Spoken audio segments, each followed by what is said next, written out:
I'm Kyrie Nathan. Nick Kenyon. North Wayne. Angel Duarte. Rodney Bordeaux.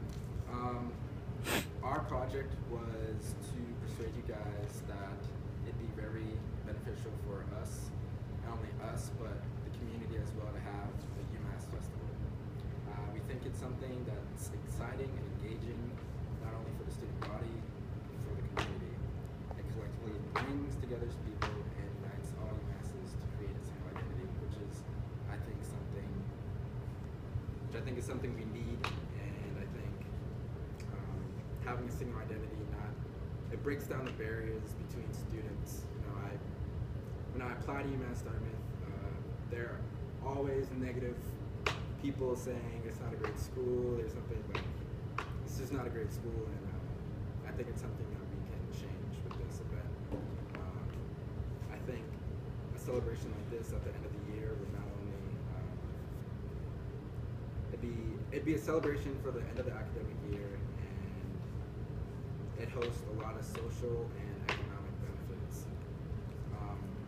It fosters a sense of community, pride at our school, which is something I think we need. The social climate is very bleak, and it's very there's no pride, there's no spirit. And I think that this event is something to revitalize the school and to bring it back to life. And it also gives positive exposure as a renowned university in the world. All right, I'm going to talk about how we're going to get it done. First, I think we need to survey the campus and just like send out like a mass email or something that has like an online survey that students can take, just to get like results on if it's going to be popular or not. And then we can approach SAIL to present the idea. And SAIL is UMD's event coordinating organization, and we can present them with the survey results and other research that we gathered. Basically, we need to get through to somebody with an executive position to take the next step. And then another like big issue that we're going to have is generating the money to make this happen. First thing we can do are fundraisers, and like these can just be like small events on campus that just give the portion of proceeds to the music festival budget. And then next is sponsorships, and these we'll reach out to companies and see if they want to pay us to, and in return we'll publicly expose their logo, company name, and more. Next, obviously, ticket sales will generate a ton of revenue, and then food sales. We'll let local restaurants set up food stands, and UMD can collect a portion of their earnings. Next, we're going to have to hire consultants, and we're just basically going to need them because they'll have musical festival experience and they'll be able to coordinate the event better. Next, we'll have to hire bookers, and these bookers will contact performers and negotiate prices, their set lengths, and more. And then we'll need to reserve a tech crew for electronic stuff like the setup and whatnot. Next is advertising. We can send out flyers, send out a big mass email to like every student. We'll contact radio and TV stations. But I think the word of mouth will probably be the most effective form of advertising on a college campus. Next, we can assemble volunteers to work the event, like student volunteers that want like volunteer credit. They'll run ticket booths, water stations, and more. And then eventually we can start to print and sell tickets. So what you can expect here at this music festival is we plan on setting up tents for organizations we want to raise awarenesses for, and local merchandise vendors such as UMass Apparel, and some of the sponsorships that we get. They can set up tents for their merchandise to raise awareness for their company as well. We can have local food vendors such as just food stations from local restaurants, just random booths for different kinds of food. We can have free water stations for people that need water, which is going to be everybody and probably frequent. And we can also incorporate UMass dining if they're willing to do so. And this can either be a day-long or a weekend-long event, and we're planning on seeing how the first festival goes to see the success of the festival, and then the desires of the attendees to see if they would want it to be just a day long or a weekend long. And we plan on having the attendees set up tents in the designated areas around campus for shelter and to sleep in for the night. So this is the campus map, and we plan on housing the people with their tents right around here, over by the gym in the big grassy area in the back by the trees. And then we were thinking in the amphitheater area, in that big grassy area, we could have some of the performers and concerts over there. And we can set up the tents and the booths and stuff for food and merchandise and everything over by throughout the campus, starting from right at the beginning and going all the way through the middle of campus by the apartments and the academic buildings. So the performances, it all depends on how much money we can incur. So if we get a decent amount of money for the performers, we can have anywhere between 15 to 25 performers, both famous or local. And if we can't get as much money as we are hoping or we intended on getting, we could go in a different direction and make it for a specific cause or causes and donate some of the proceeds to the organizations. And or we could have UMass students from all over or local artists perform who want to be known and get their work out there, and that will also keep the costs low. So we have some potential performers, a list of potential performers, all famous, and it's ranging anywhere from $75K to $500K. Obviously we can't do someone that's $500,000, but it just kind of shows you the different kind of performers and all their costs. So for example, Mac Miller is $75K, Drake is $500K, and Bass Nectar is $150K. So basically it all just depends on how much money we can incur, and we can base our performances off of that. And just a few stats, UMass Boston has 16,756 students, UMass Lowell has 14,702 students, UMass Amherst has 28,635, and UMass Dartmouth has 9,111. So in total, that's 69,204 students.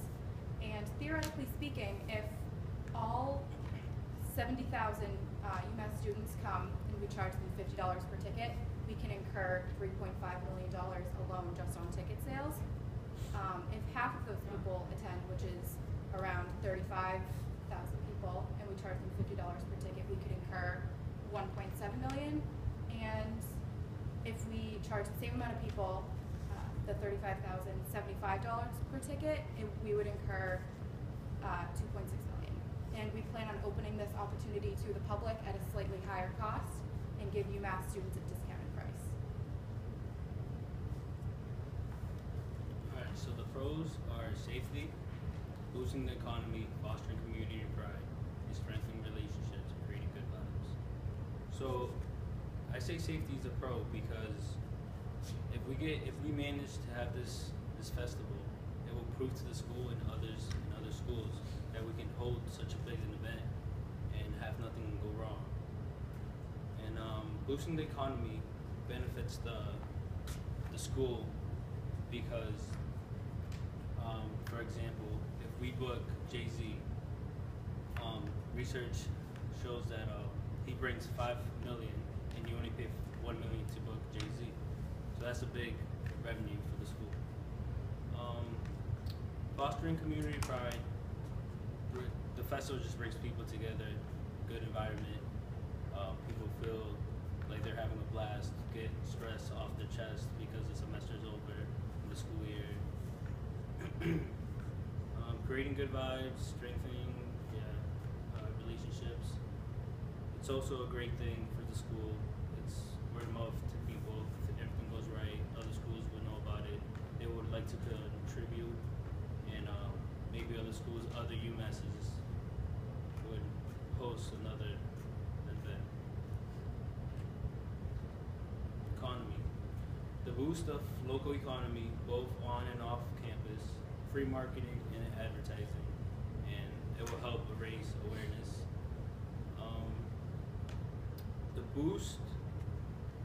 Boost the local economy, both on and off campus. Bro, I'm like slipping. going. The UMass will help the economy, local and off campuses, because the people that come from other colleges would want to grab something to eat and go off campus and hit our local restaurants or our local businesses, and the economy would just go up both on and off.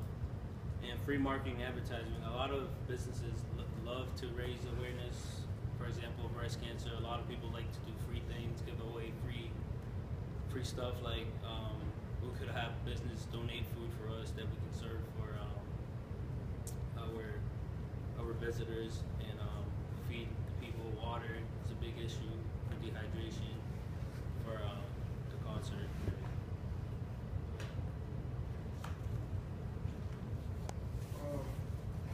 My slides are about basically cons, basically problems I would might get in planning and actually making this event happen, and how we can fix them. One of the main problems, like we all know, is drugs and alcohol. And it's college, everybody will want to bring something illegal on campus. But the way I said we could fix that is have medical things, like one main medical things, not like the health services, but move it to like somewhere closer to the center of campus so that people know that's where to go if they have an emergency. And also have like first aid stations at different parts of the school, because I know a lot of students in the school are first aid certified, so they'd be a good way to use those students in our areas. Have like search dogs and stuff like that, walking around with officers and breathalyzers so that they can, sniff anything illegal that shouldn't be there. Also have police patrol wooded areas, because I know that a lot of times kids go to those areas and smoke weed and do illegal stuff. So it'll be like a good way to like make sure that doesn't happen there anymore. And have like 21 plus people wear bracelets. I feel like it would be a clean and easy way to like identify who's 21 plus, who can drink and who cannot drink, so that we know who like how to so that we can control that a little bit more. And also have like multiple check stations before you get into the venue, like before you can actually get into an event, before you get to the concert. You would have to go through multiple checkpoints so that we can make sure there's no weapons, no illegal substance getting sneaked in. Also, another problem was damages. Like with the students we have now, there's a lot of damage on its own. So one way that I said we could minimize that would be like have 75% of ours on AHOD. AHOD is all hands on deck, meaning all RAs have to stay on campus for the whole day for that moment. 75% of RAs, because during the summer there's always RAs on campus. During the summer there's 8 RAs on campus, and I'm pretty sure they can hire more RAs if they would like to. I said have DPS station around residential and academic building, meaning because a lot of times the stuff that get broken is around dorms, here, over here. So if we have DPS station around here, people will be less likely to break stuff. And have also DPS officers patrolling around campus in smaller intervals so that they can control stuff better. And also use extra security cameras. Conduct. I said we should follow the school rules, because I think they pretty elaborate and it works pretty well so far. And also, DPS will get to keep the people that break the rules. DPS can actually keep them over the weekend if they feel like they will break more rules in the future. Local support. Obviously, with such a big event, some people will like it, some people might not like it. And I said one way we can get people to like it is have local business sell their product at the event, and also use local sponsors and make it family friendly so that people can bring their kids to it and stuff like that. And also some of the proceeds we make, we can donate it back to the community or help out, so that basically that would gain us a little bit more support, knowing that the money we make will help out the community some way somehow. And budget. One way we could work with the budget would be fundraisers. That's really important, fundraising. Sponsorship and donations, that's basically what we will be planning on so that we can